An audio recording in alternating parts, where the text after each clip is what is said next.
दक्ष police news, पहिले खाकी मग बाकी।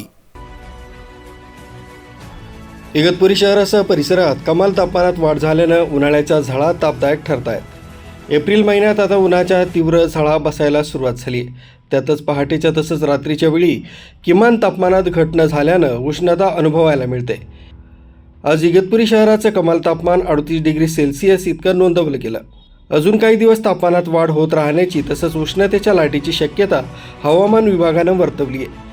महत्त्वाचं काम असेल तरच घराबाहेर पडा असंही विभागानं सांगितलंय। मागील महिन्याच्या शेवटच्या आठवड्यात राज्यात अवकाळी पाऊस आणि गारपिटीनं तडाखा दिला। त्यातच दुपारच्या वेळी बसणाऱ्या उन्हाच्या चटक्यानं घामाच्या धारा निघत आहे। या बदलणाऱ्या वातावरणामुळे तापाच्या रुग्णात वाढ होताना दिसते। वाढलेल्या तापमानामुळे दुपारच्या वेळेस नागरिक घरीच बसणं पसंत करत असून भर दुपारी रस्ते निर्मनुष्य दिसत आहेत। उन्हापासून बचाव करण्यासाठी नागरिक टोपी आणि सुती गमछाचा वापर करताना दिसत असून शीतपेय पिण्याकडे नागरिकांचा कल दिसतोय। न्यूज ब्युरो दक्ष पोलीस न्यूज, इगतपुरी।